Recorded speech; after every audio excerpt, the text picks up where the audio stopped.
have many or any of your peers, since you were 18, I mean, I'm talking highly educated, really smart women that I'm sure you hang out with, these are your peers. Have any of them expressed that their primary goal is to be taken care of by a man? No. I know you say they'd react non-judgmentally, but I mean, I live in LA, you live in the Northeast. Doesn't that seem like a really uncool longing? Like, it's totally out of character with today's ethos among the well-educated? I don't know. I think that's changing. I understand where you're coming from, but I think I just don't think that's changing. I don't think there's any. If that's what someone wants, then they would be judged negatively for it.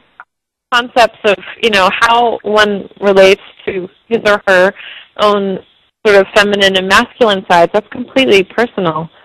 And so,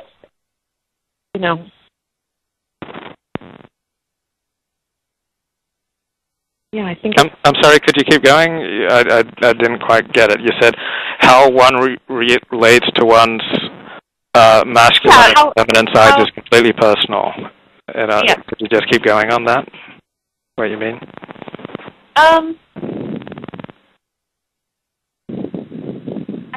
I just think that's really kind of private. That's a private thing. And that's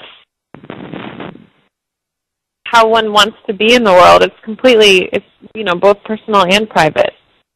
And so I don't really, I certainly wouldn't want to be,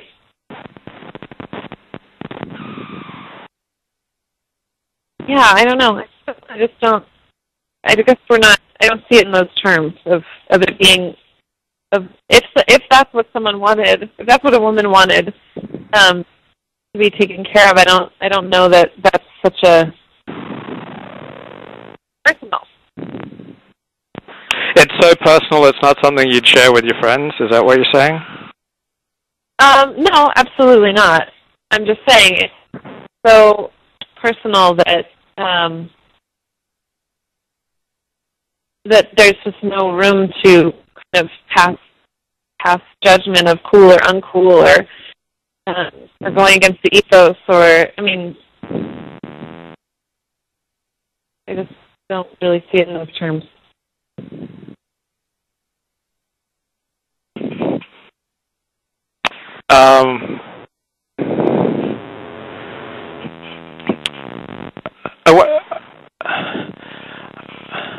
I wonder how women in the 1940s or 50s, I wonder how they would have related to that question. Because remember when going to college was, you're just going to get your MRS degree? Have you ever heard that statement? No. Oh, I'm really showing my age here. I'm 42, but for people older than me, like it used to be said when colleges became co-ed, 1950s and early 60s, that if a woman was going to college, she was just going to get her MRS degree. Which means... she's going to get married. Got it. So how would a woman in that generation have related to the question, to what? Well, it seems like in your mother's generation, it just seems from our discussion that was what they wanted most, was to be taken care of by a man. But now it's like... I don't know. I don't know that I would even say that that's what was wanted, but maybe it was the norm. I think that's... Or getting married. Getting married was the norm. Getting married young was the norm.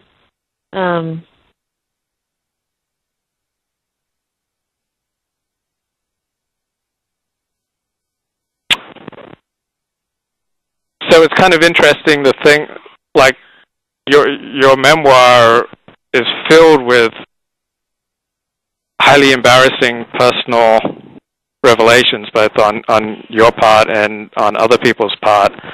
But much of what is embarrassing seems to be socially constructed.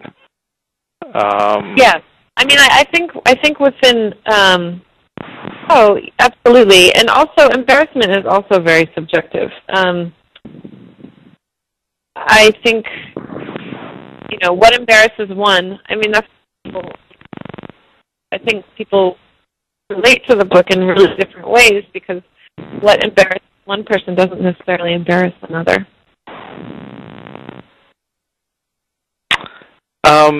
Something came to mind as we were talking, so I'm going to take this in a completely different direction.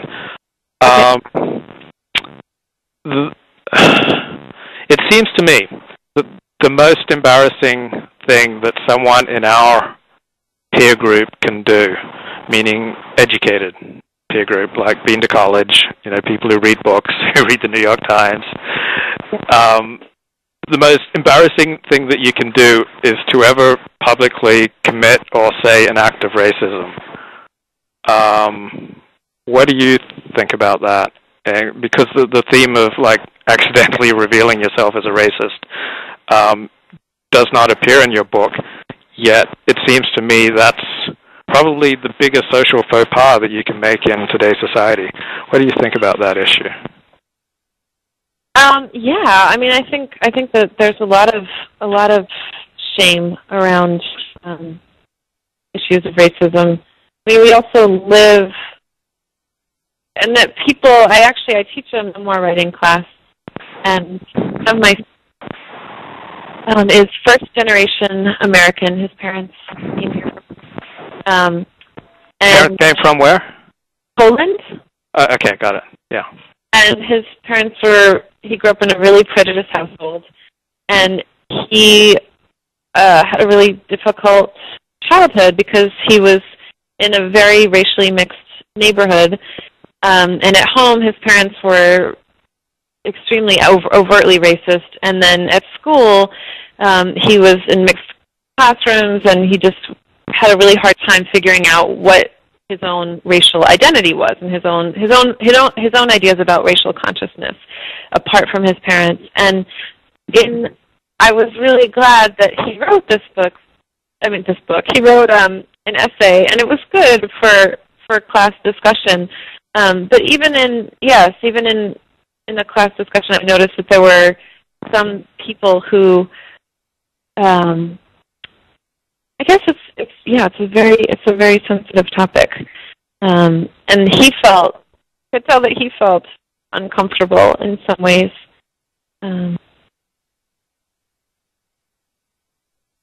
But again, yeah, go ahead. No, go ahead. No, I'd like you to finish. You said, but again, and I'm just curious what you're going to finish there. I lost it. Okay. I think we live in a world, reading your book, where people would 10 times prefer to reveal a story of defecating on themselves than a story revealing themselves to be racist. Yes. No, that's a great point. I think you're absolutely right. And I think, that was one of the other kinds of issues in that, I realized when I was getting these stories from strangers, and I was pretty amazed that people were opening up about these seemingly very personal. I realized that actually it's not that personal, and that what is truly, truly embarrassing to someone, I'm not going to get just by asking someone on the street. And so, I mean, that's one of the reasons why I thought that it made sense for me to also write what was most embarrassing to me. And I think money would be another area where people would be too ashamed to that if you were able to force people to tell the truth, and I think money would be one of the top 3 areas where that they feel a great deal of shame over something, whether